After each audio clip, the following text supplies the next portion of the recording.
Shall we close our eyes? Shall we bow down our head? Kung sino ka man ngayon na nalulungkot, may kabigatan, hindi mo alam kung ano ang nangyayari sa buhay mo ngayon, just close your eyes and just feel the presence of the Holy Spirit. Hallelujah. Hallelujah. Hallelujah. Glory be to God the Father. Glory be to God the Son. And glory be to God the Holy Spirit. We worship you. We adore you. Glorify thy name. Sa gabi pong ito, Panginoon, ang tanging nais po namin ay maitaas ang iyong kabanal-banalang pangalan. We just want to see the name of Jesus be lifted high. Higher and higher. Be exalted higher and higher. Be exalted now and forever. Hallelujah. Salamat po, Panginoon, sa gabi pong ito for allowing us to be here once again. Thank you, Lord, for this privilege na muli po naming maranasan ang iyong pagkilos.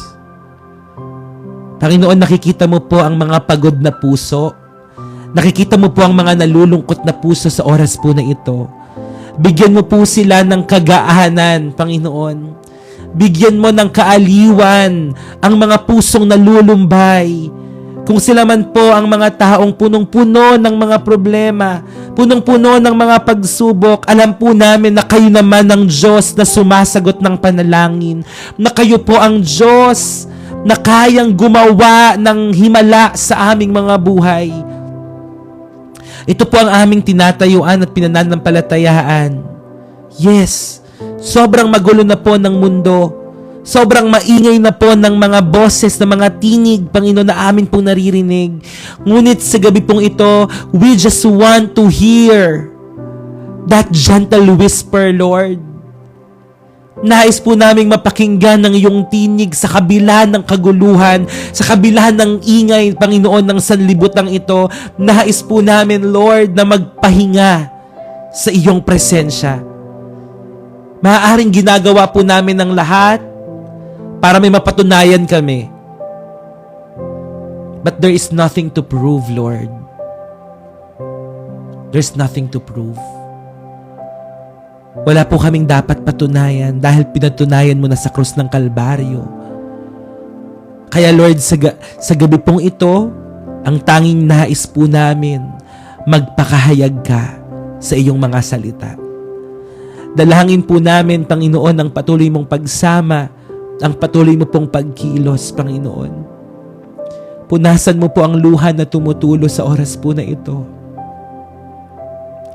Punasan mo po, Panginoon, ang lahat ng iyak ng iyong mga anak na nagpapakumbabang lumalapit po sa inyo. Paghilumin mo po ang mga sugatan at mga durog na puso. Pagaanin mo po, Panginoon, ang mga kabigatan. Panginoon, payapain mo ang mga pusong naguguluhan. May mga pagkakataong hindi namin naiintindihan ng aming mga sarili. Bakit? Pero may mga bagay at mga katanungan, maaaring hindi namin malaman ang sagot agad-agad. Pero ang pagtitiwala po namin, Panginoon, ay nasa sa iyo pa rin. Tulungan mo kaming magtiwala. Turuan mo kaming manalig. Turuan mo kami na sa kahit na anumang sitwasyon kami ng aming mga buhay, magpapatuloy kaming susunod, magiging tapat, at magmamahal sa iyo, Panginoon. Pwede po ba nating itaas ang ating mga kamay as we surrender our lives to Him? Lord, we surrender our hearts. We surrender our lives. We surrender everything, Lord. Hindi na po namin kaya. Nasasaktan po kami, nalulungkot kami. Yes. We are so fragile. Hindi po kami maglalakas-lakasan. Hindi po kami magpapanggap sa oras na ito na kaya namin, kasi ang totoo, hindi na po namin kaya. Sa inyo na lamang po kami umaasa. Sa inyo na lang po kami kumakapit, Panginoon. Gumawa ka ng paraan, Panginoon. Dumaloy ang iyong kapangyarihan. Dumaloy ang iyong pagsama, Lord. Ipagtanggol mo ang mga taong ito. Ipagtanggol mo sila, Panginoon. Surround them, Lord, with your favor, with your protection. Ano man pong mga injustices, ano mang unfair treatment ang nararanasan po nila, Lord, vindicate them in Jesus' name. Samahan mo ang mga taong ito, Panginoon. Ipagtanggol mo po sila. Protektahan mo sila, Panginoon. Kayo po ang maging tanggulan, kayo po ang maging sandigan ng bawat isa sa pangalan ni Jesus.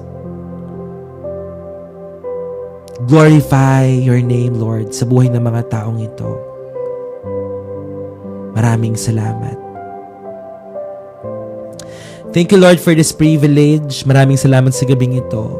May you cover us with your most precious blood. Kung may nakikita ka man pong bahid ng kasalanan, kung may nakikita ka man po, Panginoon, na karumihan, pagkakasala, linisin mo po kami. Dalisayin mo kami, Panginoon.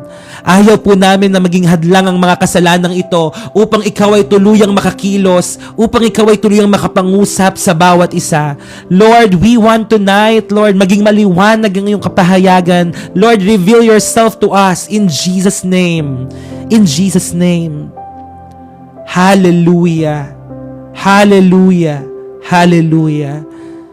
Salamat, Lord, dahil ngayong gabing ito, maganda po ang iyong gagawin sa buhay po naming lahat. Ipapanalo mo kami sa lahat ng laban. Hindi lamang po labang pisikal o nakikita ng mga mata, maging ang mga laban na invisible in our naked eyes. I pray, Lord, give them the victory, Lord, over depression, over anxiety, Lord.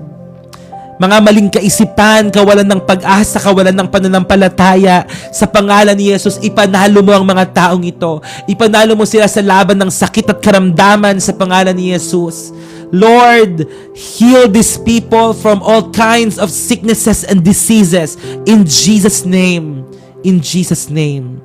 Dumaloy ang iyong kagalingan sa buhay ng bawat isa at sa aming mga minamahal, Panginoon. Pwede nyo po bang ipanalangin sa oras na ito? Can you just type the name ng mga tao na may mga sakit at karamdaman? Hindi ko man po mababanggit ang lahat, but I just wanna speak healing sa kanila. God is a God of miracle. God is the God of miracle. He is an answering God.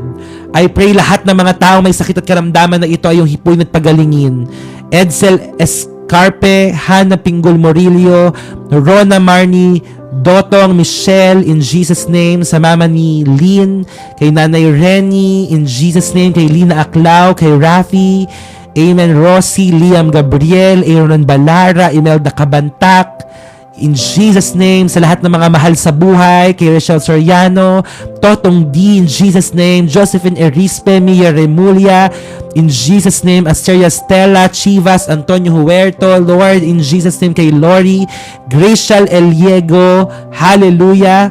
Kay Nanay Blandina, Marivic, Uncle Dong, Illuminada, Mackenzie, in Jesus' name. Mariam Ador Delgado, whoever these people are, Panginoon, hindi ko man pumabanggit isa-isa mga pangalang ito, pero lahat ng mga sinusulat na mga pangalan dito at nababasa sa live comment, Lord, in the name of Jesus, I pray for your God's miracle, for your healing to flow upon the lives of these people.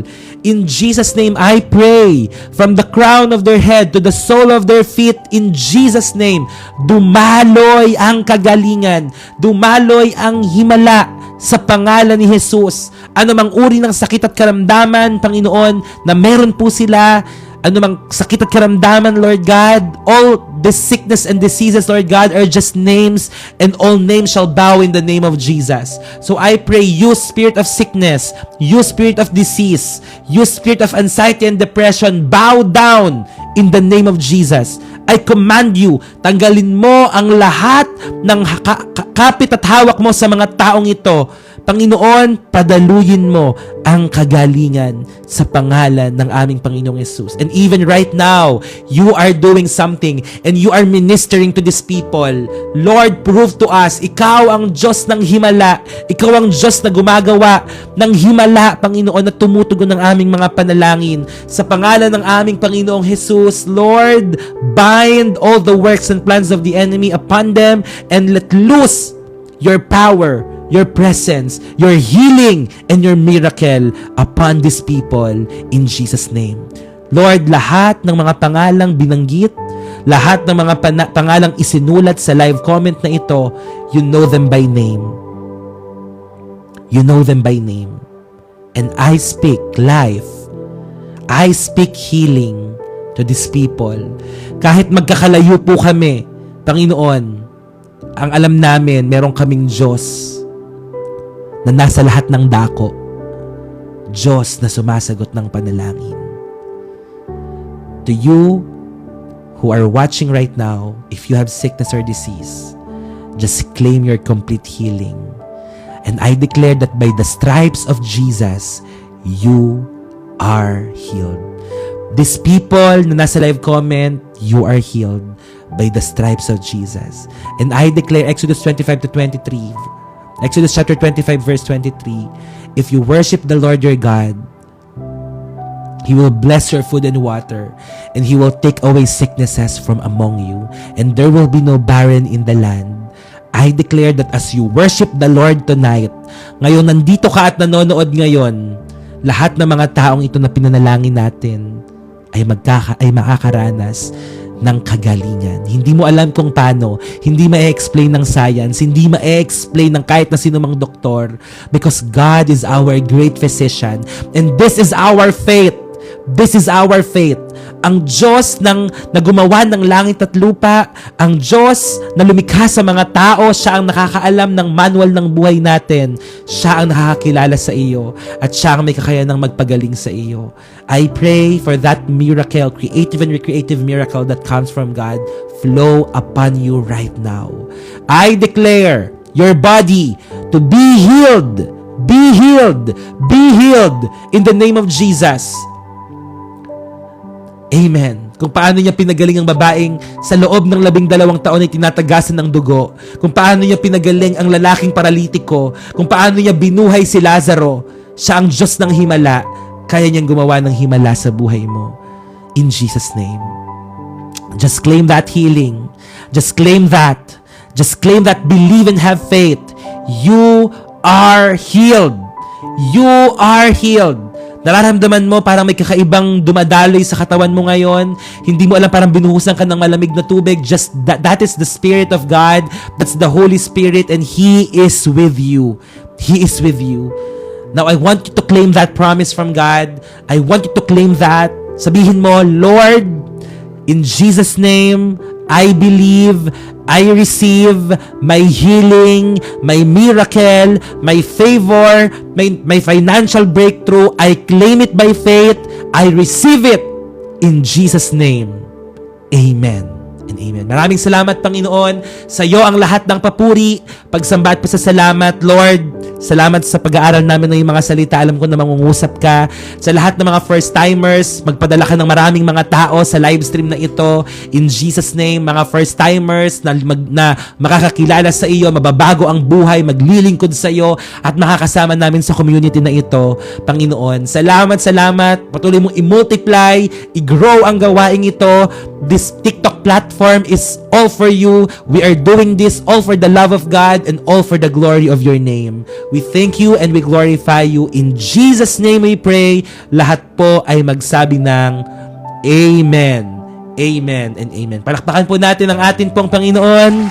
Hallelujah! God is good! Patuloy po tayong manalig. Sa simula pa lamang po may ginagawa na ang ating pong Panginoon. Pakinggan lang po natin ang awitin pong ito. Hallelujah! Thank you, Jesus. Salamat, Panginoon. Patuloy po kaming mananalig, Panginoon, sa iyo. Amen. God is good all the time, and all the time God is good. Feel free po to join us sa ating pong evening devotion. Opening prayer pa lamang po. Kilabot ng presensya ng Diyos ang naramdaman po natin. Amen? Ano man ang pangangailangan mo, kay Jesus hilingin. Hallelujah. Lahat ng Please keep on tapping your screen, share and siya repost. sa atin ang Join our lives, join our community po, join our group chat. Mag-message lang po kayo sa akin kung bago kayo dito. Pag-ibig niyang taglay, Amen. dahil Mahal ka ni Lord. Kaya ka nandito kasi mahal ka ni Lord. sabihin mo nananalig ako, o Diyos, ay nananalig sa'yo ng lubos, walang mahirap para. Naniniwala po ba kayo na walang mahirap sa Panginoon? Amen. Walang mahirap sa Diyos. Sa aking buhay, ikaw ang Panginoon, di nagbabago. Noon at ngayon, sa panalangin. Nananalig. The title of this song pa is Nananalig. Yes po, kung gusto niyo pong mag-join ng FB community at ng group chat, mag-message lang po kayo sa akin. Open for all. Libre po ito. May karamdaman ka ba o pagsubok? Pakinggan niyo po. Tila ba kaharap mo'y malaking bundok? Gawin ang pusong payapat, magtiwala. Share po natin mga kapatid. Tower share. Tower share. Tower tap. Amen. Sana mahal na mahal tayo. Mahal na mahal tayo. Sabihin mo. Sabihin Nananalig. nananalig ako. Patuloy po tayong manampalataya sa Diyos na gumagawa ng himala. Sa'yo ng lubos, walang mahirap para sa'yo. Sa aking buhay, ikaw ang Panginoon, di nagbabago. Noon at ngayon, sa panalangin,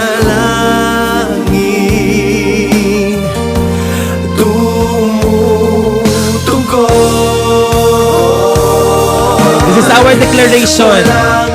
Walang mahirap. Walang di makakaya, walang imposible sa'yo. Walang mahirap, walang di makakaya, walang imposible sa'yo.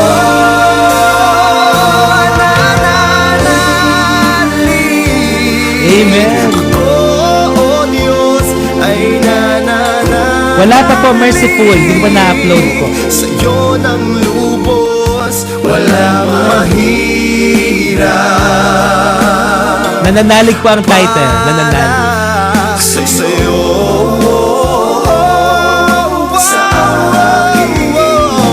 sa aking buhay, ikaw ang Panginoon, di nagbabago. Noon at ngayon, sa panalangin,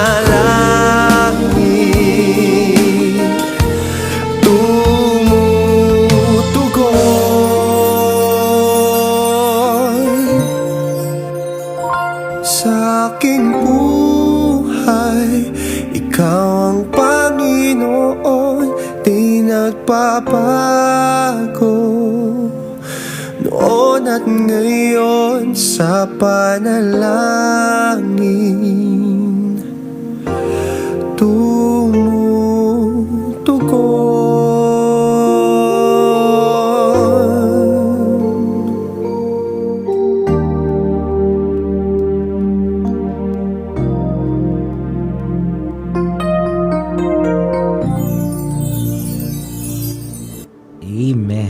Praise God.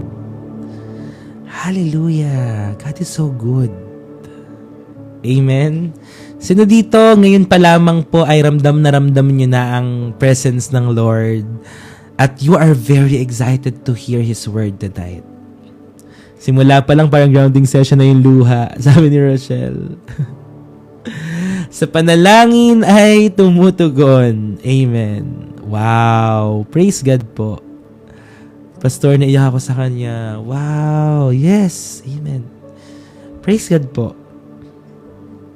Simula pa lang to, 'di ba? Grabe, opening pa lang. The presence of God is so strong and parang we cannot help but to cry, to release everything, to surrender everything to God. Hello, Jenny. Good evening. Amen. Ang sarap kayang umiyak sa Lord, 'di ba? Parang ang sarap na ibuhos kung ano yung tunay mong nararamdaman. Kaninang umaga sabi ko, surrender and not suppress. 'Di ba? Surrender, not suppress. Kasi hindi mo pwedeng i-deny yung mga nangyayari sa buhay mo ngayon eh. Hindi mo siya pwedeng i-deny na hindi nangyayari because it's really happening. And all you have to do is just to surrender everything to God. Lalo na yung mga hindi mo talaga kontrolado. Lalo yung hindi mo kaya. Ibibigay mo lang lahat sa Panginoon. Hindi ako professional na parang tigabigay ng advice or what. And I'm not a motivational speaker as well. Pero itong sinasabi ko po sa inyo, kasi ito yung sinasabi ng banal na salita ng Panginoon. At like kung sinasabi sa inyo, kung masasaktan kayo, it's okay. Kung ma-offend kayo, it's okay. Because the truth shall set us free. And truth hurts. Pero kung anong sinasabi ng Panginoon, kung anong sinasabi ng salita ng Diyos, yun po ang susundin natin. Yun po ang gagawin po natin. Magpapatianod tayo sa kalooban, dakilang kalooban ng atin pong Panginoon. Amen? So, if you are new here, pwede ko po bang makita ang inyong mga pangalan just para po ma-welcome po namin kayo? Sino po dito ang mga first-timers? Can you just type me and where you are watching po? Okay, so me watching from Taiwan. Yan. Saan kayo nanonood? So, hello po. Hi, Michelle. Hi, Chim. Si Jonathan. Saan kayo nanonood po ngayon? Like, saang lugar? Hi, Empang. Yeah, si Ligaya Garita from Zamboanga. Wow, hello po. Si Lizel J from Tondo. Si Rafi from Coronadal. Divine Grace Cordera from Las Piñas. Si My Cake Bake from Taguig. GZS from Camsur. Amen. Nasaan na iba? Si Jean Mary from Zamboanga. Audrey from QC. Bebs from Pampanga. Jackie. Lyret from Taiwan. Empfang, hello. Si Heloja from his dormitory. Si Jonathan from Apayao. Raz from Taiwan. Ivs na ba yun? From Zambales. Si Asel from Taipei. Uy, I'll be there in Taipei po sa Feb 9 to 22. So, see you po dyan. Ito po ay nung worship breakthrough event namin sa church. Hello, Andy from Qatar, Glenn from Capiz, from Taiwan, yan, from Bacoor, from Negros, Chidora from Taichung, Taiwan. Ang dami talaga mga taga-Taiwan na nanonood sa atin, no? Mona Lisa from Nueva Vizcaya, gumaan ng amen. Yan, so sige po, i-welcome natin lahat ng mga first-timers. Pastor, sikat ka na sa Taiwan. Nako, magkita-kita tayo dyan, mga heart-to-heart sa Taiwan. Kita-kits po tayo dyan sa February 9 to 22. Hello, Langga from Hong Kong. God bless you po. Sige po, welcome natin sila lahat. Yan, so palakpakan natin si Lord for the lives of our first-timers. Hello po. Yeah, mabiyayang araw po ng Monday, Lunes ng gabi. Yeah, welcome po kayo kahit saang place, amen. Kahit anong paniniwala, religion, hindi po relihiyon na makapagliligtas sa tao, kundi ang relasyon po, tamang relasyon natin sa atin pong Panginoon. Kaya welcome na welcome po kayo dito. So we also have a FB community and we also have group chat po. So pwede kayo manood. Mag-join sa FB community. Mag-message lang po kayo sa akin. Okay? So just message me para po maka-join po kayo. Yan. So, praise God po. At ngayon po, dako na po tayo sa ating pong devotion. We are now in Genesis chapter 13. Kung gusto niyo po na mapanood at magkaroon po kayo ng insight or background about every chapters of the Bible, pwede kayong sumama sa amin. Okay? So, pwede kayong manood sa YT. Pwede ba kayong pumunta sa YT ngayon, sa Red app? At isearch nyo lang po ang Harold Nicolas Cruz para po makapag-join po kayo. So, subscribe lang po kayo doon. Tapos, pwede nyo mapanood yung mga previous devotions po natin. Amen. So, Harold Nicolas Cruz sa YT. And yeah, kailangan ko po ng support nyo because right now, we have 684 subscribers in YT at ilan na lang po ang kulang dito.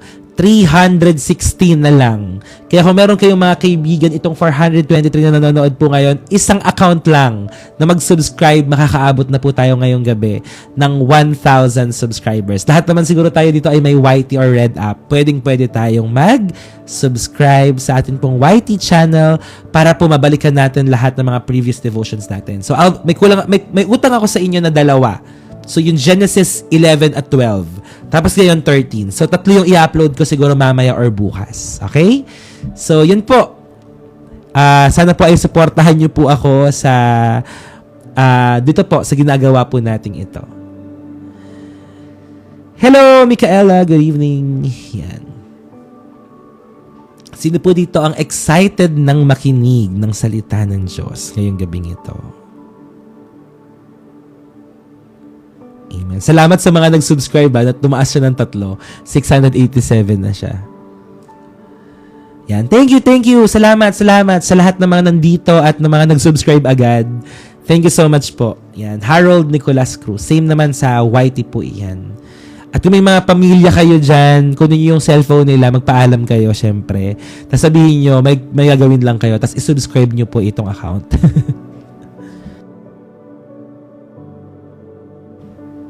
Konti na lang. Yung profile ko doon, may hawak akong microphone. Tapos may ilaw dito sa YT.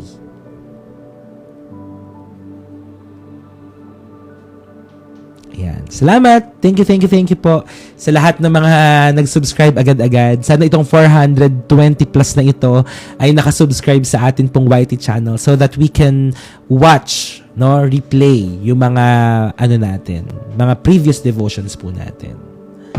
Thank you. May tiga-abot pa ng tubig. Ayan. So, praise God.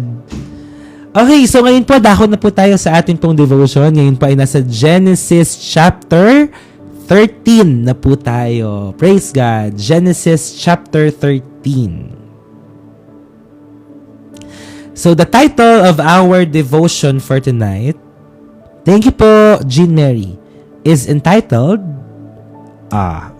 Choosing Peace over Possession. Mga moderators, pasuyo na lang po, papin. Yan, papin po. Thank you, S. Closet. Choosing peace over possession. Yan, choosing peace over possession. Siguro meron pong mga bagay sa buhay natin that we really possess. Okay? Marami tayong mga hawak-hawak po ngayon. Now, the question is, yung mga possessions na hawak-hawak mo ba ngayon ay nagbibigay at naghahatid ba sa'yo ng kapayapaan? Yan po ang sasagutin natin ngayong gabi. Ano ang mas mahalaga? Kapayapaan o mga bagay na hawak-hawak at meron ka ngayon? So if Genesis chapter 12 is all about the call of God kay Abraham or kay Abraham, yun po yung pinag-aralan natin kaninang umaga. Ang pagkakatawag ng Diyos kay Abraham. So ito namang Genesis chapter 13 is about the choices that follow the call. Again, about the choices that follow the call. So si Abraham po dito, Abraham pa yung pangalan niya. Okay? Abraham, bago mag-Abraham. Si Abraham po had returned from Egypt. Richer, blessed, and still walking with God. So, kababalik niya lang po dito sa Egypt. Again, siya po ay mas mayaman, mas blessed. Pero siya ay nagpapatuloy pa rin na lumakad kasama ng Panginoon. But blessing here brought tension. Blessing brought tension. So in Genesis chapter 13 shows us that prosperity tests our character just as much as hardship. Ulitin ko po yun. Prosperity tests our character just as much as hardship.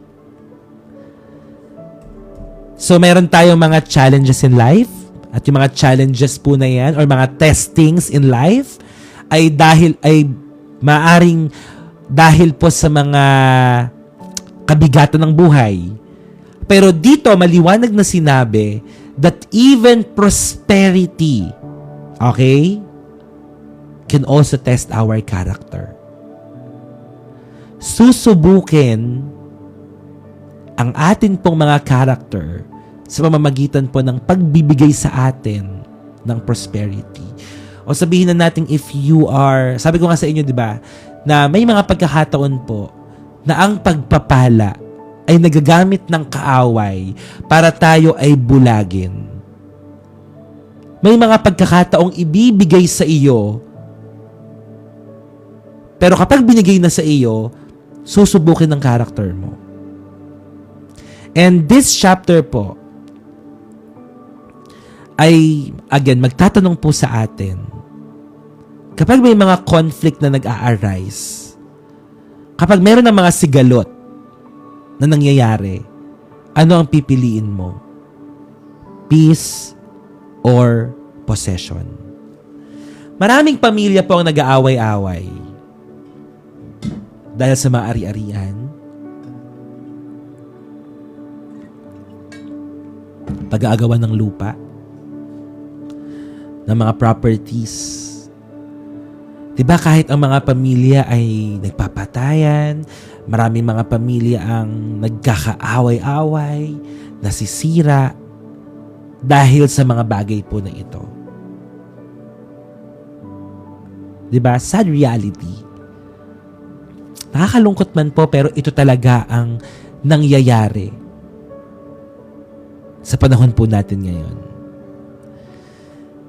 So, parang insight or background about Genesis chapter 13. Si Abram and Lot were both wealthy during this time. Pas nakakalungkot kasi ganun yung family namin. I understand. Naintindihan ko po. So, Abram and Lot were both wealthy during this time. And the land could no longer support them together. So, conflict arose not between Abram and Lot directly, but between their herdsmen. Alam niyo, nakakalungkot dito, hindi naman si Abram tsaka si Lot yung nagkaroon po ng conflict. Pero sino? Yung mga under po nila, yung mga herdsmen po nila. Abram, the elder, and the one with the promise, had every right to choose first, yet he chose humility. Pwede dapat si Abram dapat ang mamimili kung ano ang pipiliin niya. But because of his humility, no? But because of his humility, una niyang pinapili kung ano ang gusto ni Lot. Okay? So, ganito po yung nangyari. So, babaybayan po natin yan in a few while. So, ito pong chapter po na ito shows us that faith trusts God enough to let go. Faith trusts God enough to let go. Sa amin po yung uncle ko, pati ng mama ko, nag-away sa yan. Diba? Nangyayari talaga siya eh. It happened. So, may mga makaka-relate din dito sa topic po na ito. Kasi hindi lang, hindi lang ito nangyayari sa mga pelikula, yung mga agaw-agawan, nangyayari ito sa tunay na buhay. And maybe your family also parang facing this kind of situation na may mga possessions, nag-aaway-away, nagkakainggitan, nagkakagalit-galit and all. So, tonight, ang ituturo sa atin ng Panginoon ay magkaroon tayo ng pananampalataya at pagtitiwala sa Diyos enough for us to let go. Hindi ibig sabihin na hindi mo ilalaban. Alam niyo po, isa sa mga natutunan ko sa buhay ko, mga kapatid, ay may mga bagay ka, di ba, na dapat mong tayuan. No? Ako po, like for example, kung may mga bagay na pinapagawa sa'yo, or may mga bagay na inaako sa sa'yo na hindi mo naman ginawa. So, pwede na magsabi ka na hindi mo talaga siya ginawa. At pwede mong tayuan yun. At the end of the day, the Lord will judge the motives of our hearts. Ang Diyos naman ang manghuhusga. Hindi masamang tumayo, hindi masama na nandoon ka sa katwiran. Okay? Parang may nakapagsabi sa akin na kapag alam mo na wala ka namang ginagawa, tumayo ka sa katotohanan. Tumayo ka sa katotohanan. Manindigan para sa tama. Okay? Manindigan sa tama. So yun, parang isa yun sa mga natutunan ko sa buhay. Na tumayo ka sa tama. So, ngayon po, tingnan natin itong kwento nitong si Abraham at si Lot. Okay. So, Abraham and Lot separate. Yun lang naman yun about ito sa Genesis chapter 13.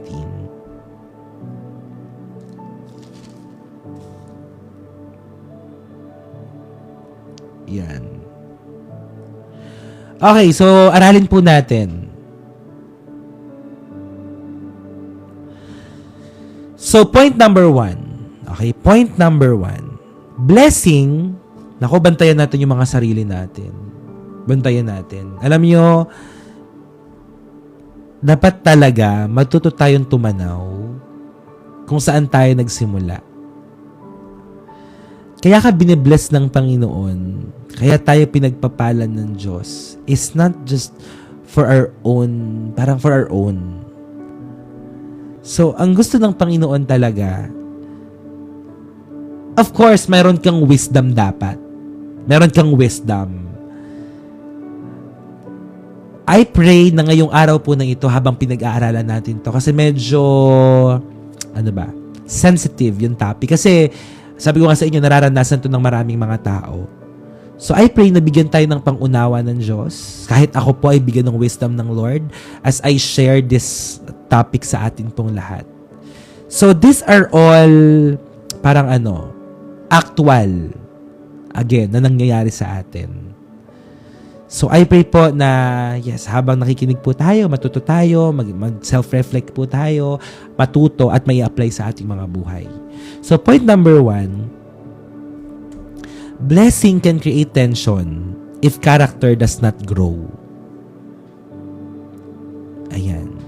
Blessing can create tension if character does not grow. So, dito sa Genesis chapter 13, verses 6 to 7, basahin ko. Genesis chapter 13, verses 6 to 7. Sabi dito, but the land could not support both Abram and Lot with all their flocks and herds living so close together. So disputes broke out between the herdsmen of Abram and Lot. Walang lumabas. Ayan. Meron na po.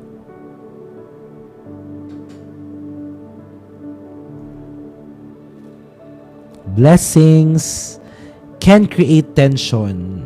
Sige, panote niyo na lang po. Panote na lang, blessings or blessing can create tension if character does not grow. Ayan, yung kay Ajay, pina lang po. Thank you, Ajay. Blessing can create tension if character does not grow. Makikita niyo yan sa Genesis chapter 13, verses 6 to 7. Genesis chapter 13, verses 6 to 7. So, the land could not support while they stayed together. Kaya nagkaroon ng conflict doon sa mga herdsmen po nila. So, sometimes, sino nyo to the land could not support them. Ibig sabihin, hindi na kayang isupport ng lupain yung mga alaga nila. Sabi dito, Lot, who was traveling with Abraham, had also become very wealthy with flocks of sheep and goats, herds and cattle, and many tents. So, hindi na nila kaya na suportahan yung ari-arian at yung pagmamay-ari ni Abraham at ni Lot. So makikita natin dito that increase o yung pagdami revealed a problem. Nagkaroon ng problema doon sa pagdami. So blessing exposed limits not just of land but of relationships. Blessing exposed limits. One of the hard truths that I learned, hindi lahat ng mga bagay ay sasabihin mo sa iba. Hindi lahat ng mga successes mo, hindi lahat ng katagumpayan mo, matutuwa ang lahat ng tao. Hindi lahat. I've learned the hard way. Diba? Diba?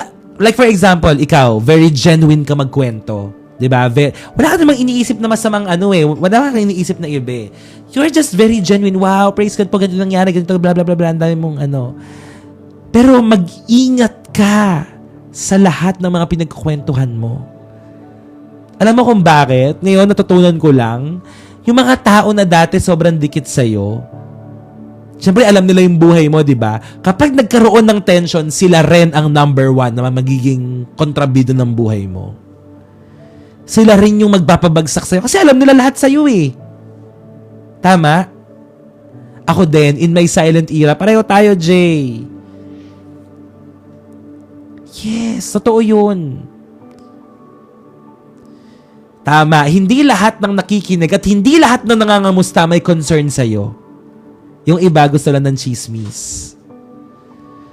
Kaya mas okay pa talaga minsan, di ba, na doon ka talaga, manahimik ka sa presensya ng Diyos. Totoo yun eh. It really happens. Okay? So, blessing expose limits. Even relationships. Even relationships. Kaya po ito, napakahalaga talaga na handa ka bago ka bigyan. Okay? Mahalaga yun, mga kapatid. Tama, sa Lord na lang without judgment pa. Pas, ano po masasabi mo sa evil eye?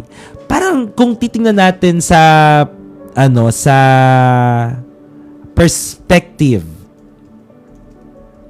ng Bible. So, ano bang, parang kung titingnan natin in the point of view or dun sa perception po ng Bible dito sa evil eye, hindi siya about sa mga magic, 'di ba? Hindi ito patungkol sa mga curses or superstition. Ito po ay heart issue. Ito ay heart issue eh. Issue ng puso natin to. Parang ibig sabihin kasi ng evil eye, parang envy, 'di ba? Jealousy, naiinggit ka and all, greed, selfishness. Yung ibig sabihin nun eh. Parang meron kang intention sa ibang sa iba. So, parang dinidescribe nito yung pagtingin ng isang tao doon sa isang tao with resentment or parang ganon, may inggit. So, hindi ito spiritual witchcraft. Hindi ito mystical power and all. So, kung titingnan natin sa Bible, sabi dito, the Bible does not teach that someone can harm you spiritually just by looking at you. Yung parang titingnan ka, tapos parang may mangyayaring masama sa'yo. Hindi ganun yon. So, the Bible teaches that sin starts in the heart. Magsisimula ang kasalanan sa puso. Kasama na dyan ang envy at jealousy. Ibig sabihin, may magagawa ang isang tao dahil sa inggit. May magagawa siya. Pero yung titingnan ka lang niya, evil eye, wala siya magagawa sa'yo. They cannot harm you. Okay? They cannot harm, titingnan ka lang na ganyan. Hindi naman. Pero magsisimula ang malaking kasalanan dyan sa inggit, sa selos, envy, and jealousy. Yun. So tayo naman siguro bilang mga Kristiyano, dapat natin gawin is to guard the heart. Hayaan mo sila kung may inggit sila sa'yo. Hindi mo kontrolado yon. Ang kontrolado mo yung ikaw. So always guard your heart. Walk in love. Huwag kang matakot sa kanila. Walk in love, not in fear. Maging mabuti ka pa rin sa kanila. Okay? But again, set limitation. And always trust God's protection. Yun lang. Trust God's protection lang. Sa Diyos, kahit wala naman sila magagawa, kahit may mga evil eye silang ganyan, protected ka ng Lord. Ang ibig sabihin ng evil eye na yon, may selos. Okay? May inggit. Ganon.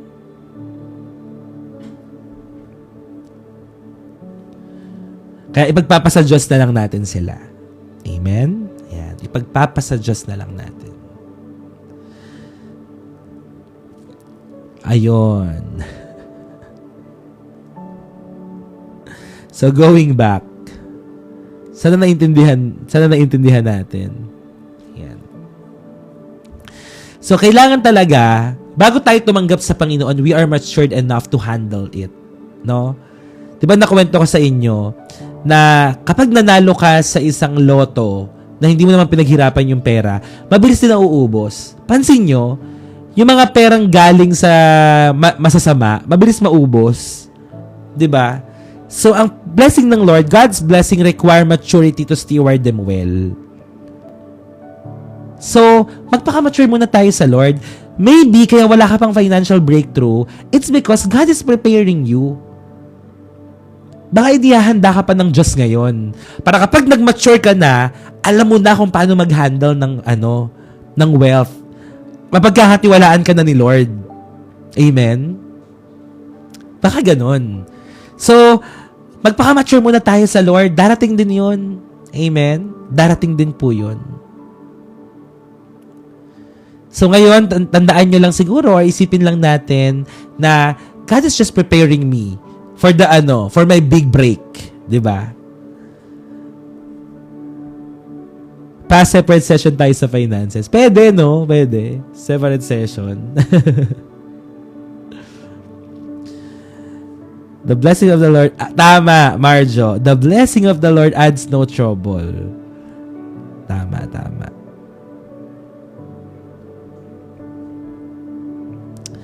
Anong oras? Mamaya, after po nito, ang grounding session. Okay, so, if our character does not grow with our blessing, conflict will follow. Conflict will follow.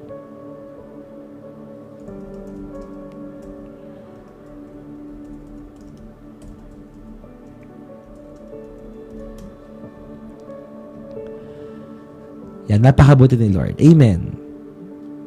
Kapag hindi natin na-handle ng maayos, mga kapatid, kapag hindi natin na-handle ng maayos ang mga blessings na pinagkaloob sa atin ng Lord,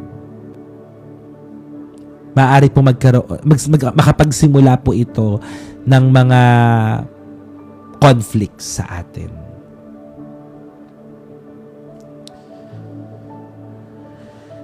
Yeah, so ang blessing po, it expose our limitations. Walang lumabas. Teka lang, nasan ba yun?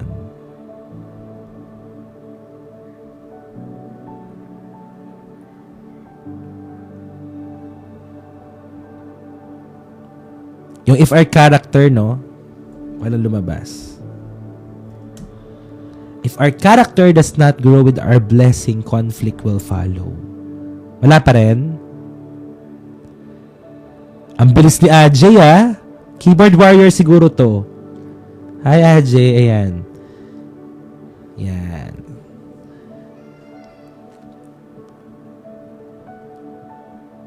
Ayan. Thank you po sa mga nagpipin. Masasipag na mga moderators. Kaya napakahalaga po ng character po natin na nag-grow din tayo. Okay? So, tingnan nyo, diba? Yung mga mayayaman, kapag hindi na-handle ng maayos yung yaman nila, kapag hindi sila nag-grow in character, if they do not mature, di ba parang ang bilis lang ding masira or mag-fail ng business, ang bilis lang ding mabankrupt, di ba? Nakita na kayo ng ganon? Yung parang hindi siguro nag-mature or parang hindi na-handle ng maayos. Kaya nangyari, nagbukas, nagsara. Nalugi, na-bankrupt and all. Diba? Nag-fail. So, blessing without humility leads to division. So always remember that we are just God's steward. Talaga, we are just God's steward. Mga kapatid, pinagkatiwalaan lang po tayo ng Diyos. Pinagkatiwalaan lang po tayo ng Panginoon. Or ginawang Diyos ang pera, pwede rin. Nabulag sila. Diba? Na parang ang daming pumapasok, kumikita and all. Naging blinded sila ngayon ng pera. So, naiba ang motibo ng puso. Naiba.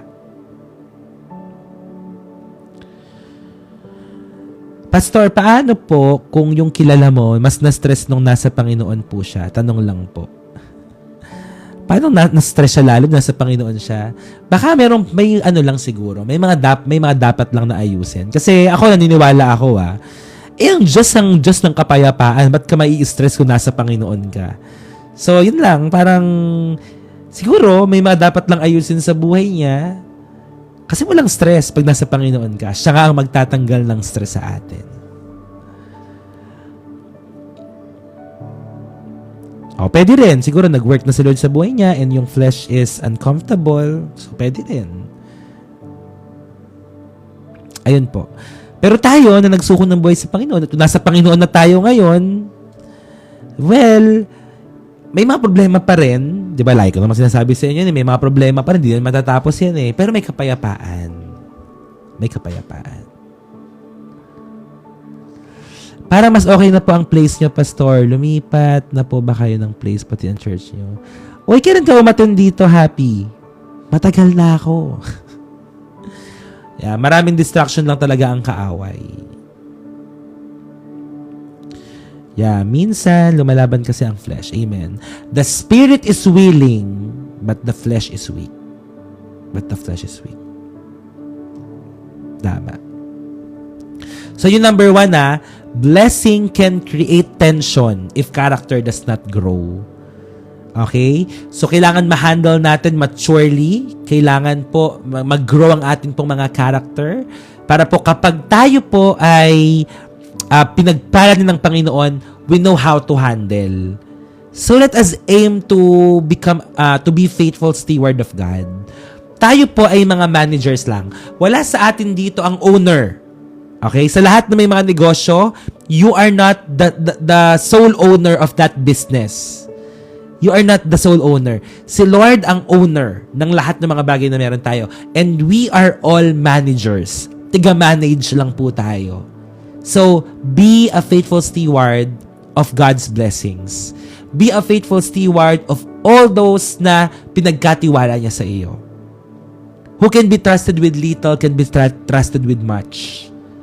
Okay po? So, kapag napagkatiwalaan ka sa maliit, pagkakatiwalaan ka sa malaki. So, kung meron ka maliit na negosyo, maging tapat ka sa Diyos.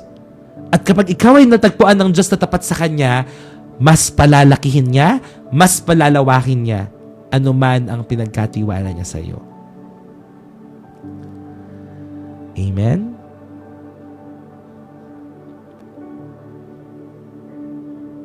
Amen. Paano po maging consistent sa pagbabasa ng Bible? Ang kalaban mo dyan yung sarili mo eh. So, siguro, dito sa community namin, meron kaming everyday na Bible reading plan. Nagbabasa kami ng Bible. Maganda na humanap ka ng community na makakapag-remind sa'yo lagi. Yan. Tapos, maging intentional ka. Be intentional sa pagbabasa ng Bible. Kasi kung ikaw talaga, mananangan ka lang sa lakas mo, mahirapan ka rin. Kasi for example, marami kang mga ginagawa, busy ka. So, mag-set ka ng time. Like for example, bago ko matulog or mas maganda pagkagising ng umaga, magbasa ka lang. Diba? O diba? Pwede rin, Ajay, na merong inaayos pa sa atin si Lord.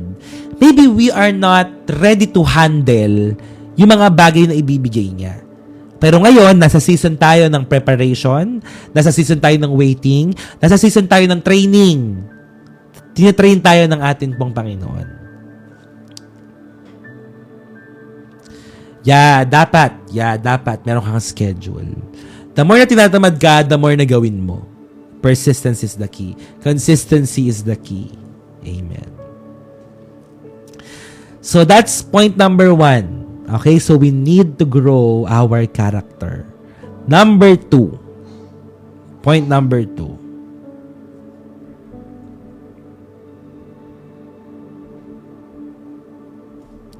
Faith chooses peace over advantage.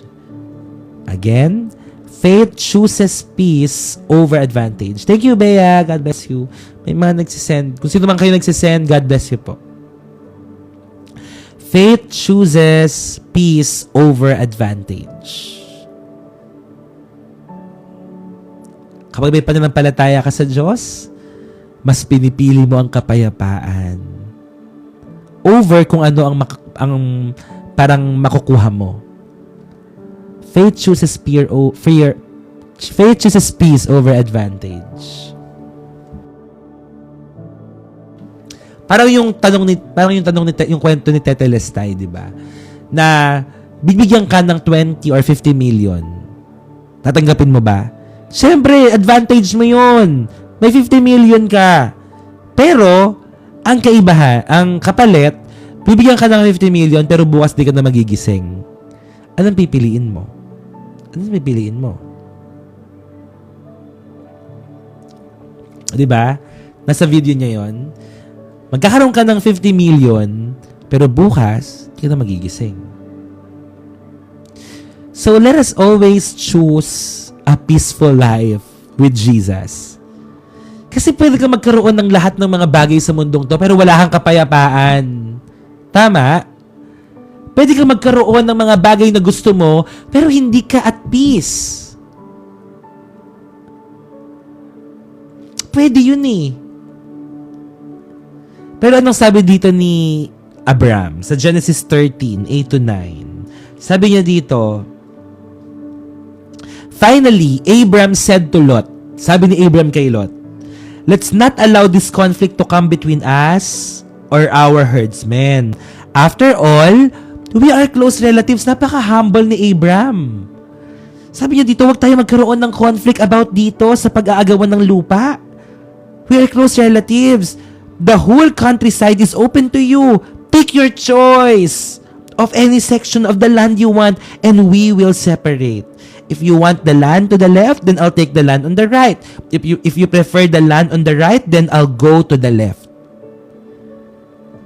Dito, pinili ni Abraham ang kapayapaan. Pwedeng siya ang mamili eh. Pwedeng siya ang magsabi, o sige, Lot, ganito na lang para hindi tayo mag-away. Ito ang sa akin, ito ang sayo. Pero iba si Abraham. Pinili niya ang kapayapaan at sinabi niya, over his own advantage, ha? Over his own advantage. Tingnan nga natin tong ito may mga insights dito eh.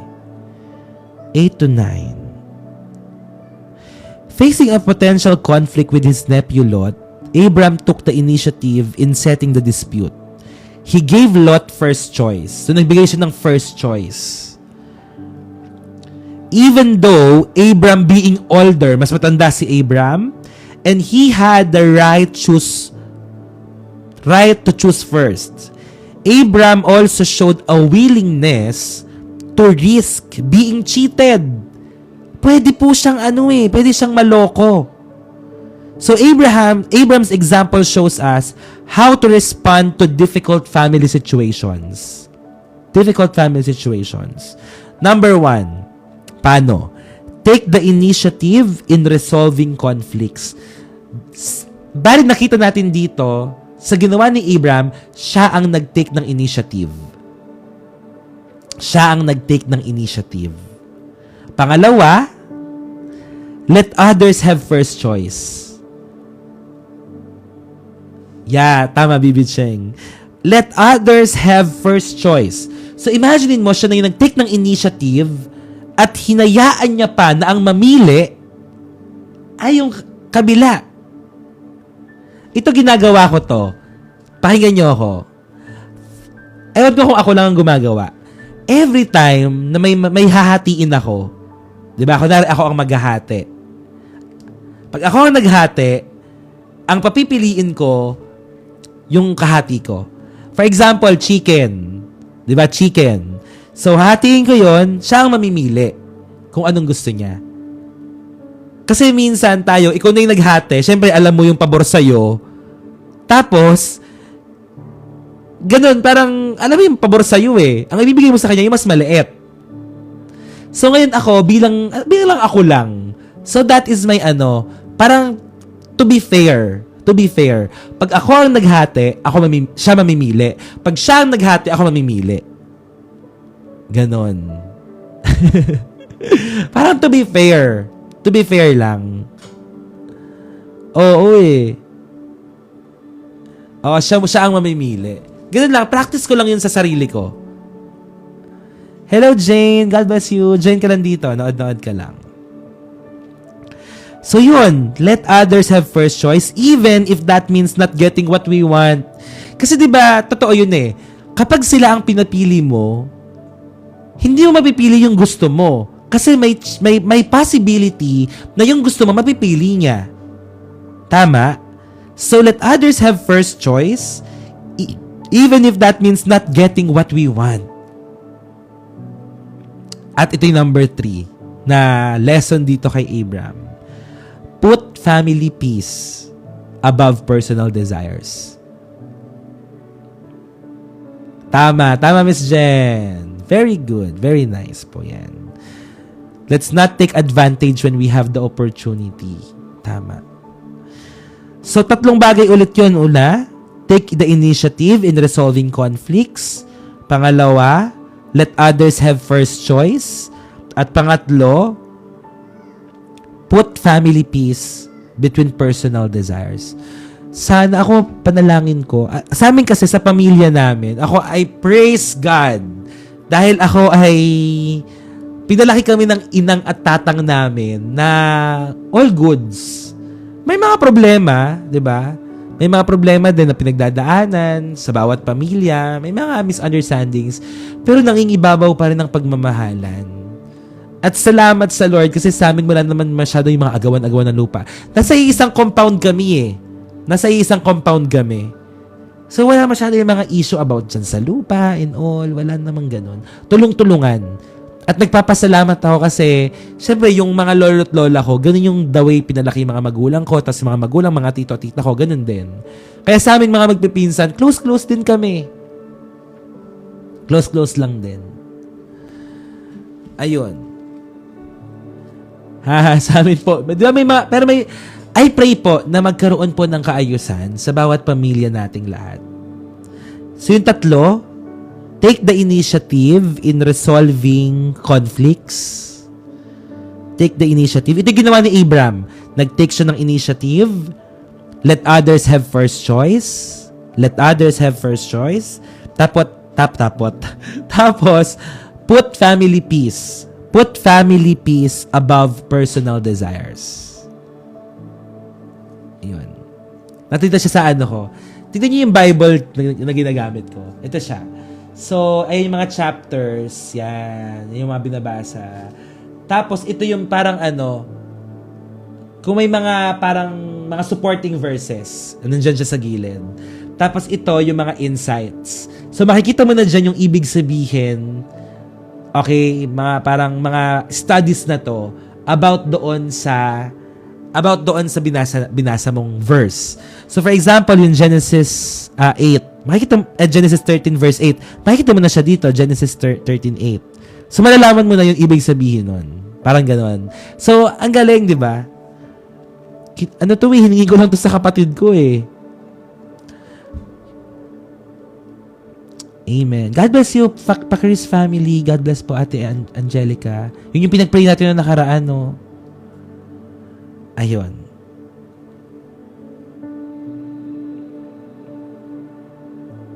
Basahin ko lang tong susunod. Okay? Opo, maganda tong Bible. Basahin ko lang tong susunod Surrounded by hostile neighbors. Yung herdsmen daw ni Abram and Lot should have pulled together. Instead, they let petty jealousy tear them apart. Kailangan, okay. So, dapat ay nagkaisa. Dapat, supposedly, magkakaisa na lang dapat si Abram tsaka may mga herdsmen ni Abram at ni Lot. Pero doon po sa petty jealousy, yun po yung naging dahilan para magkaroon po ng hidwaan. And similar situations exist today. Tama po ba? Dahil sa mga petty little issues, mga petty jealousy, mga maliliit na inggitan, maliliit na na hindi pagkakaunawaan. So Christians often bicker while Satan is at work all around them. May mga rivalries, arguments, disagreements, even among believers. Ito po ay hindi lang natin nakikita sa labas ng church. Even inside the church. Even among believers, it can be destructive po. Nakakasira po ito. Nakakasira.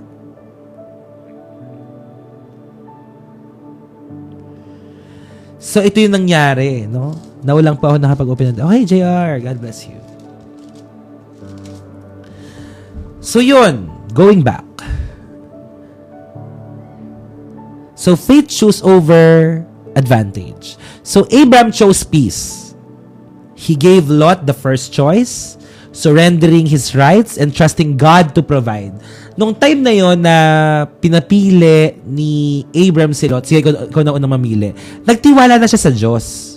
Na Lord, kung ano may matitira sa akin, kung ano mang maiiwan sa akin, I know that you will provide. I know that you will provide. So, peace was more important to Abram than prime land. Itong Bible ko po, ito, screenshot nyo na lang. Yeah, screenshot nyo. 1, 2, 3. 3, 2, 1. Screenshot. Okay, sold ang live seller pala. Hindi pa patapos. Number 2 pa lang.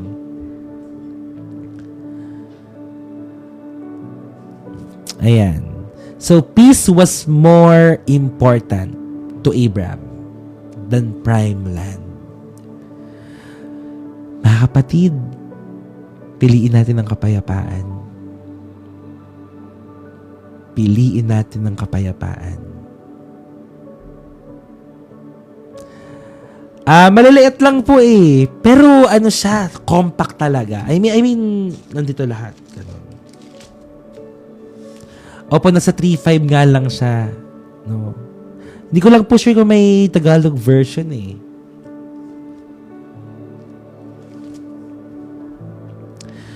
So yun. True faith does not fear losing when God is the provider. Ang ganda naman ito. True faith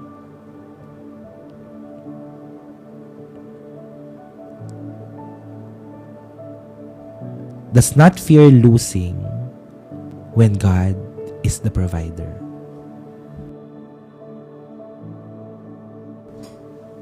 Opo, complete na.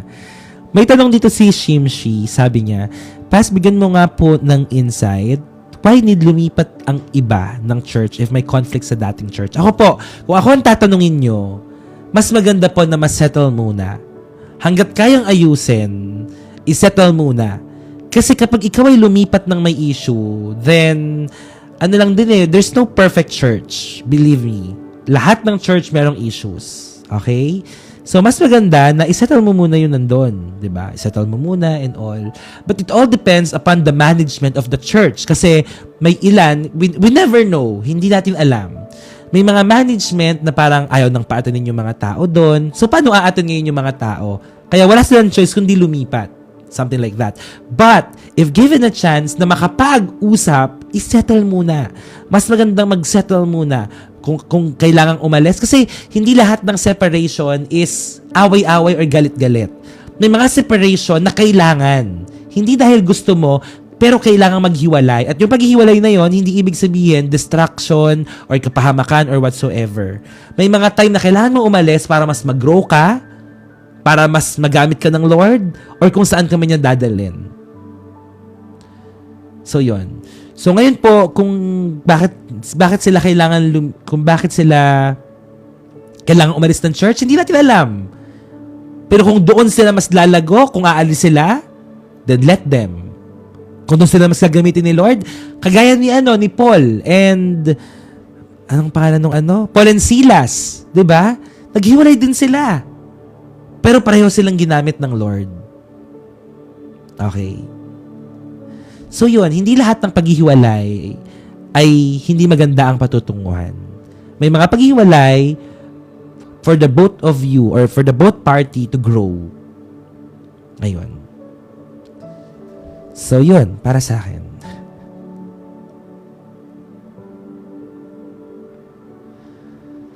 Hello, Kenshin! My classmate. High school classmate yan. High school friend yan. Pero mas maganda bago ka lumipat, settle muna. Di ba? Yan. Si KLY. Di ba? I settled na yung sa akin before leaving.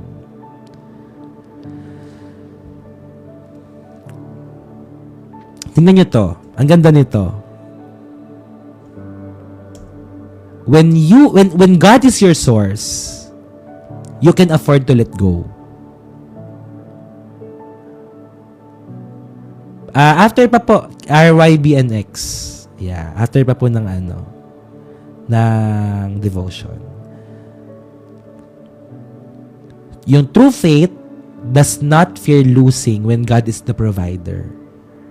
True faith does not fear losing when God is the provider. Tapos yung pangalawa, when God is your source, you can afford to let go.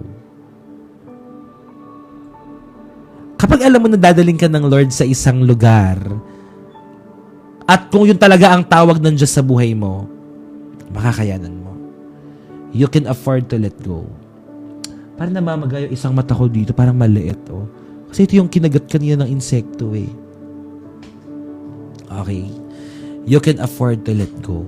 Yes, you can afford. Kapag alam mo na si Lord ang source mo, kahit sang kadalihin ng Panginoon, alam mo na sasamahan ka niya. Kaya kaya mong bitawan, kasi si Abraham, kaya niyang bitawan yung pamimili, eh. Diba? Number 2 pa lang po yun. Diba? Pinapili niya si Lot. Number 2 po yung faith chooses peace over advantage. And number 3 and the last. Number 3.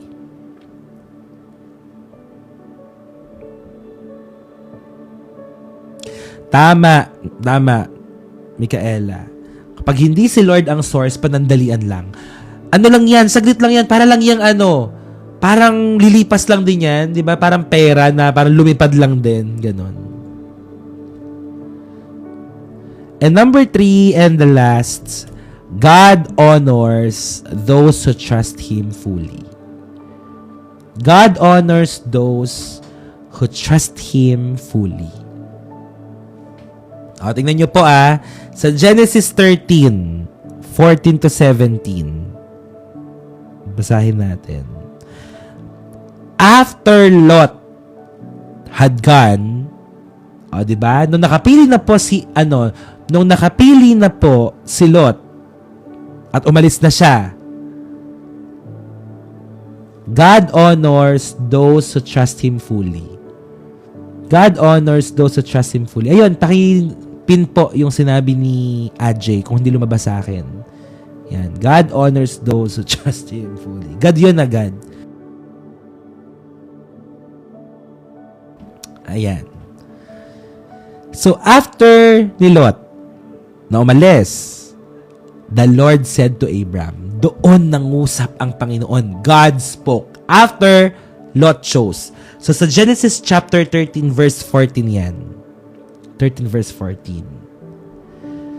So, only after Abraham let go, did God reaffirm His promise.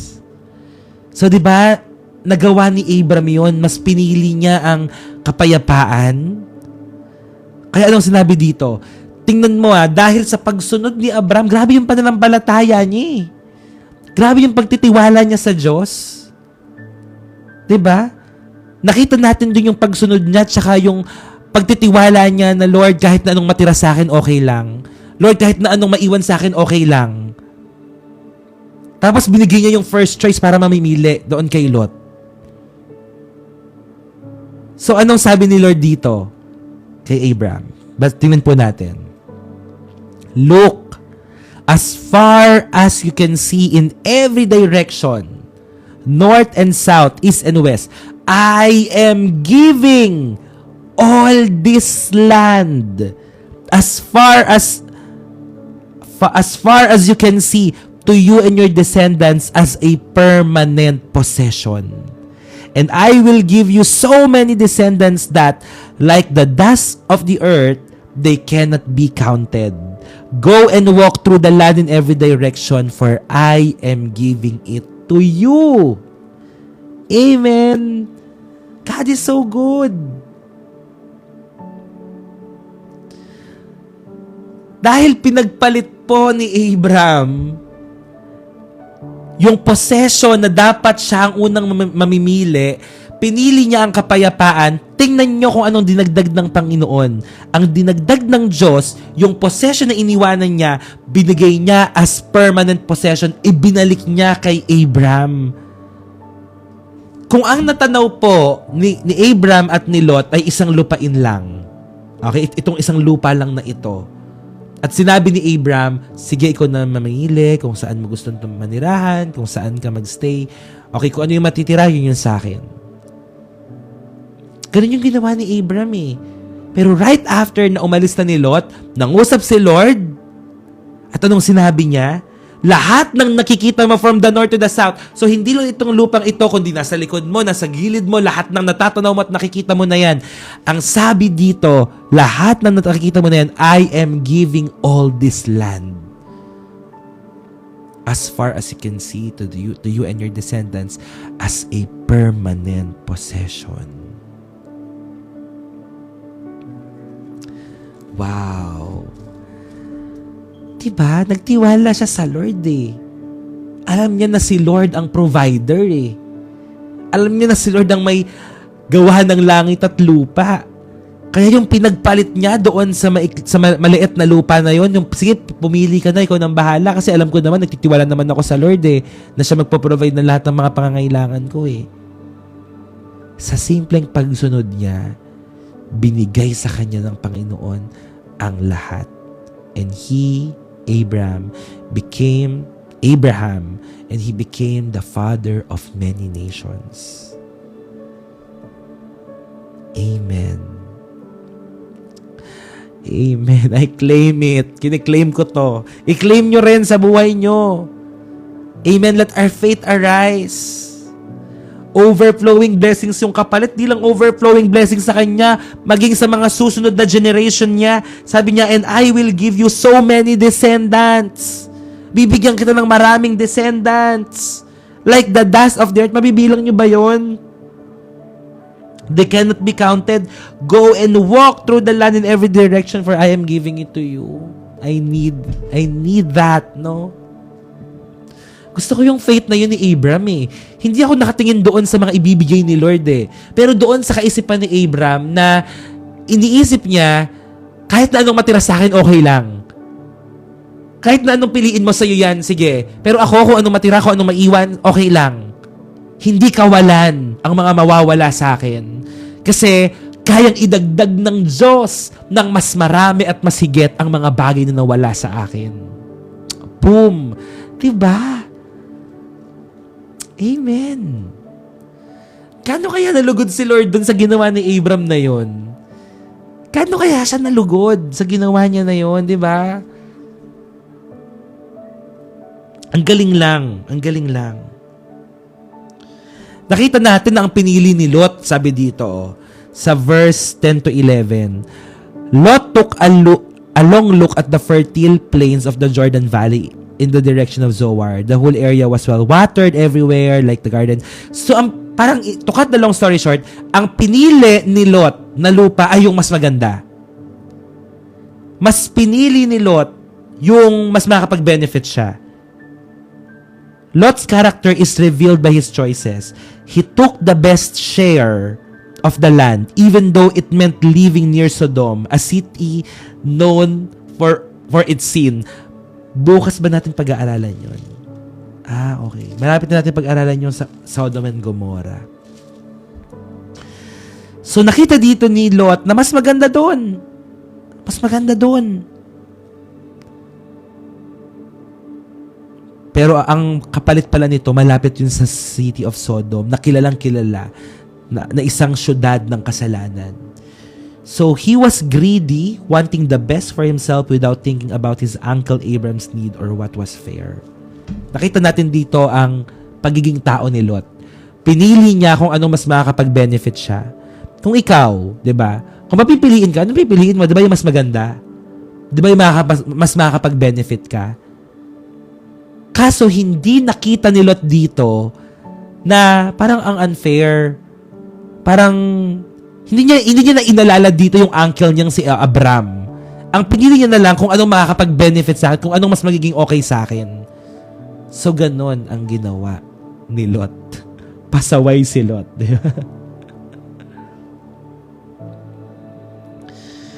So yeah, life presents a series of choices.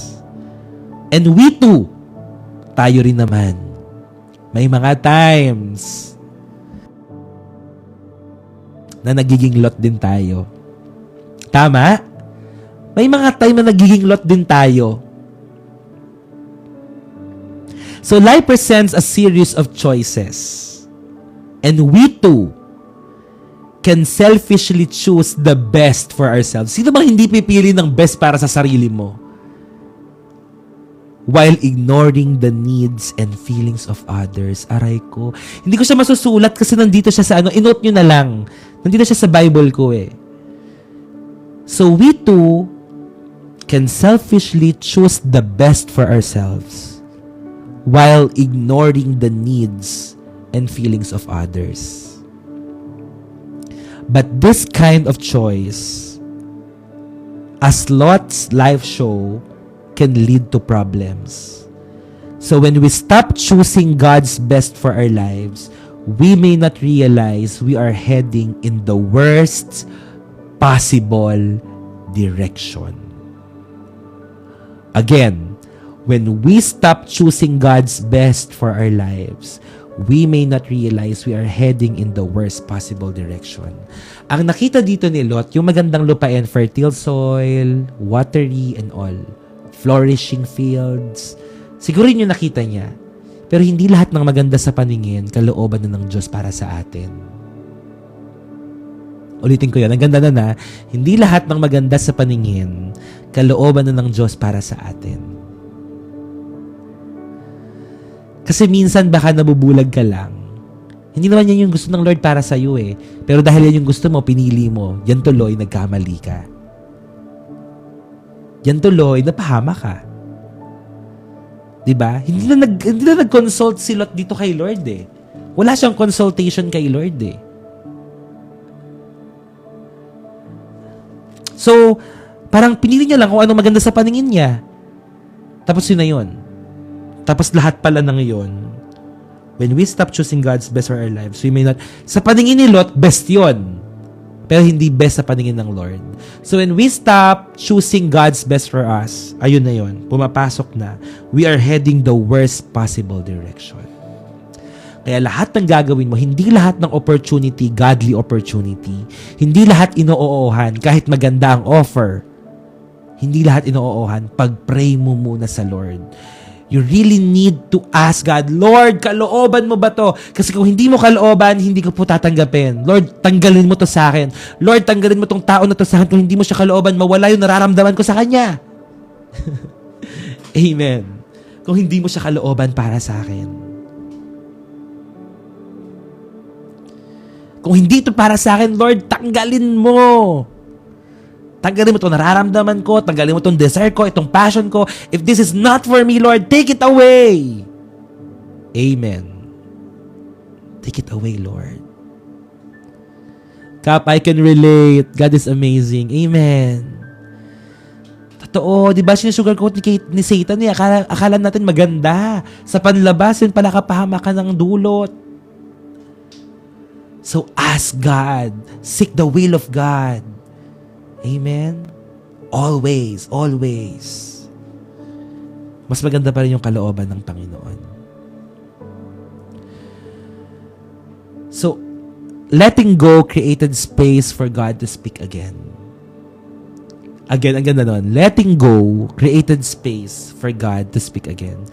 Mga kapatid, minsan, wala nang espasyo ang Panginoon para makapangusap sa atin kapag punong-puno ka ng sarili mo. If you are full of yourself. So you need to let go of something, no? Para makapag-create ng space for God to speak again. At yung nangyari na yun, yung paghihiwalay ni Abraham at ni Lot ay naging dahilan para mangusap ang Lord kay Abram. Sometimes, letting go created space for God to speak again.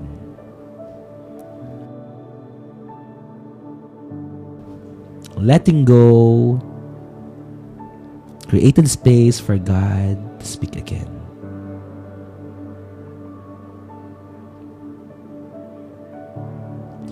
Hello Chris Motovlog, God bless you. Attend ka lagi dito. Aral tayo ng Word of God.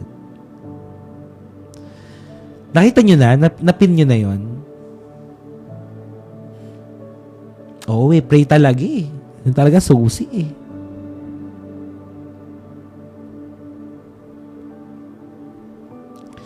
So ulitin ko. Letting go created space for God to speak again.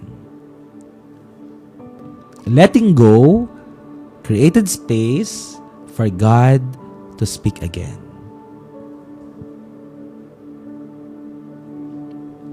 And yeah, ito na po.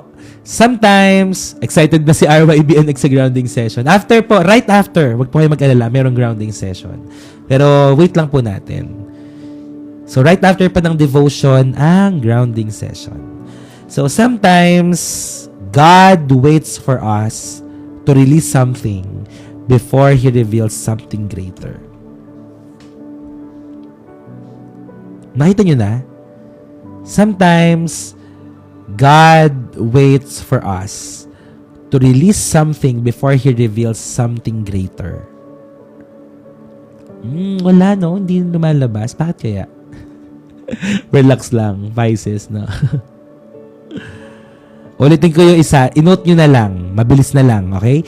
So, letting go created space for God to speak again. Pwede bang paki-comment para makita ng iba? So, yung isa naman, sometimes, ayun, yung kay Miss Jen. Pero parang dun sa dulo, sometimes God waits for us to release something before He reveals something greater. Before He reveals something greater. Alam niyo ba dati yung yung grounding session inaabot ng alas 12. Maaga na nga tayo ngayon eh. Maaga na ngayon. Maaga pa.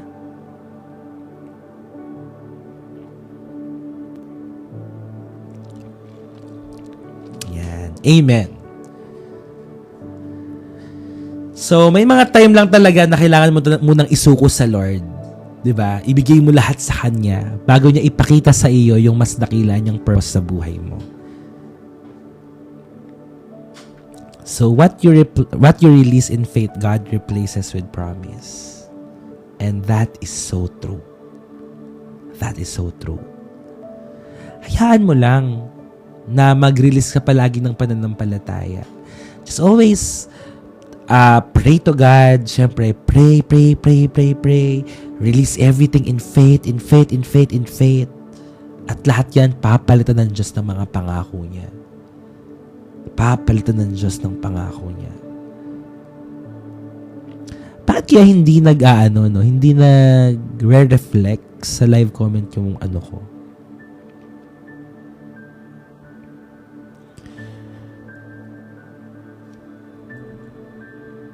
Okay, so ito yung 3. Conclusion na tayo. Ayan na, para kay RYBNX.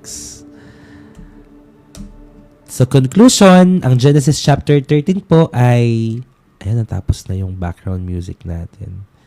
Ang Genesis chapter 13 po ay tinuturuan po tayo. Hello, Derek. Sino yun? Derek Jello Spencer. Kamusta?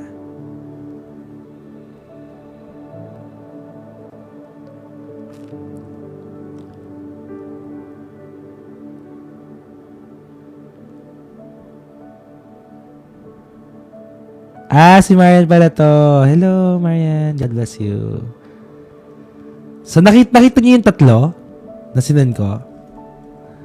Blessing must be...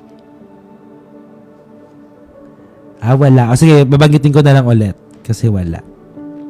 So, blessing must be stewarded with humility. Blessing must be stewarded with humility.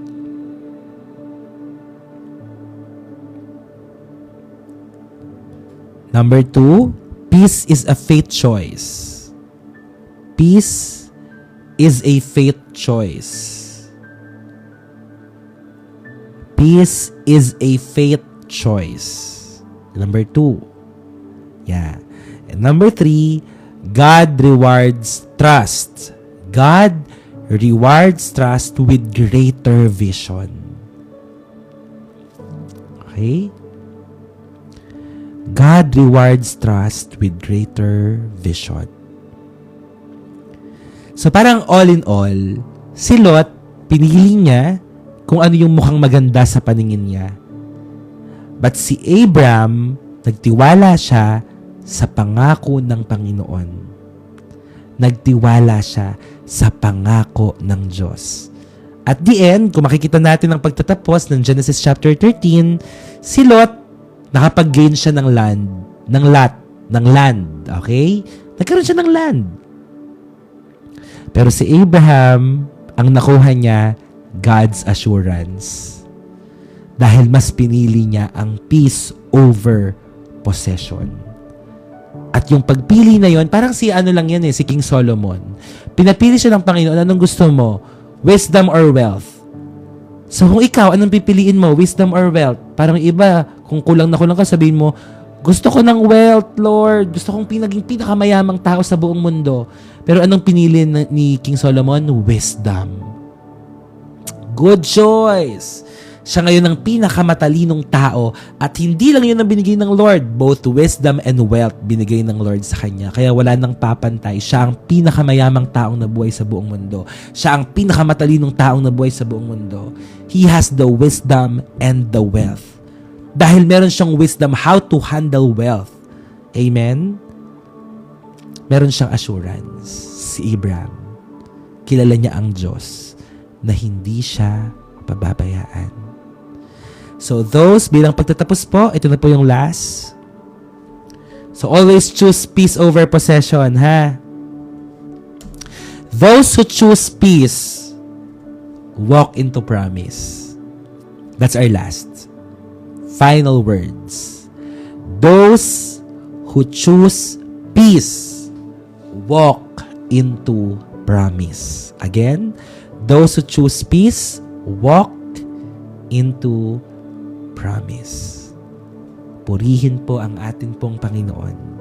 At ang pangako po na iyan ng ating Panginoon, makikita natin dito, 'di ba? Kung ano yung pinangako ng Lord kay Abraham, pwede rin nating panghawakan po 'yun. Panghawakan din po natin 'yun.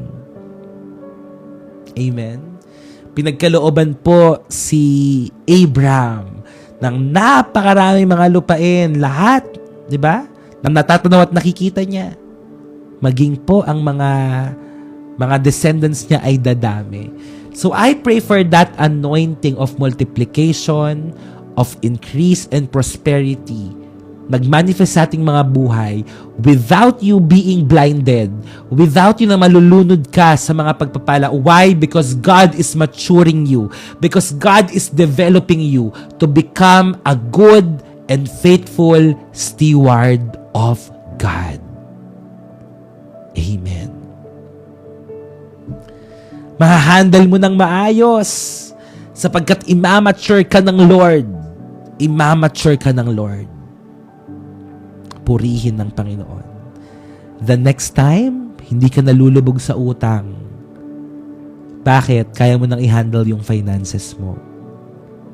So the next time again, pagpapalain ka ng Diyos and that blessing will not just for you and your family, but also for the people who are needy, for those people na nangangailangan.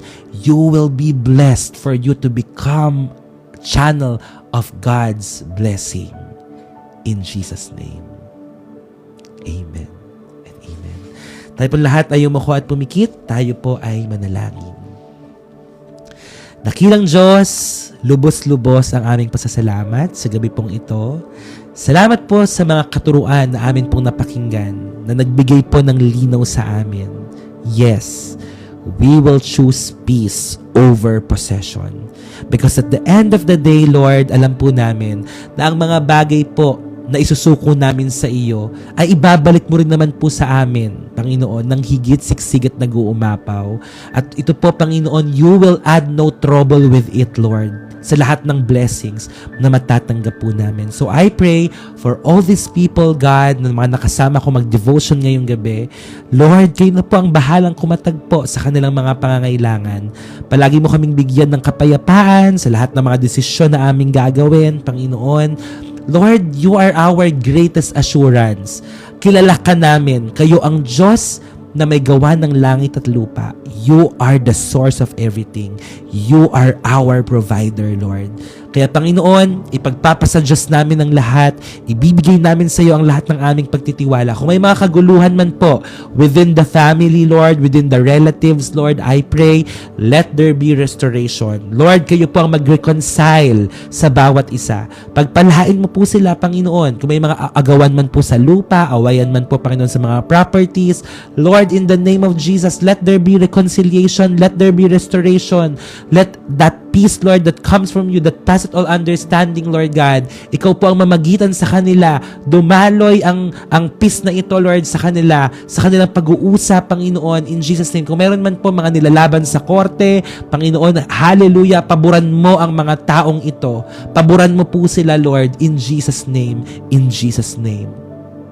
Lord, thank you so much for this wonderful night. I know, God, that you will avenge for us. And at the end of the day, Lord God, kayo po ang Diyos, Panginoon. You are a just God. Kaya naniniwala po kami, again, ipagtatanggol mo ang bawat isa. Panginoon, you will vindicate us, Lord, in Jesus' name. Hallelujah. At Panginoon, mananatili po kaming nakaasa sa inyo. Mananatili po kaming may kapayapaan, Panginoon. Lord, dalangin ko po na sa lahat ng mga pagpapalang ibibigay mo po at yung pagkakatiwala mo sa amin, masumpungan mo kaming tapat na sumusunod, na nagmamahal at naglilingkod pa rin po sa inyo. Kahit na ano pa ang mangyari sa amin, kahit yumaman kami, umasenso kami, mananatili po kaming nagpapakumbaba sa iyong harapan, Panginoon.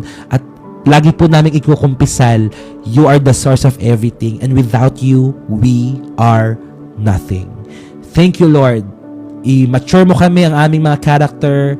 Panginoon, bigyan mo kami ng kapayapaan at patuloy na i-honor po namin kayo sa lahat ng mga meron at ginagawa po kami. Salamat po, i-restore mo lahat ngayon pong gabing ito sa pagtulog namin. Payapain mo kami, Panginoon. Bigyan mo kami ng masarap na pagtulog. Restore mo ang aming mga kalakasan. Pagpalain mo kami, Lord God, at ang aming buong sambahayan at aming pamilya.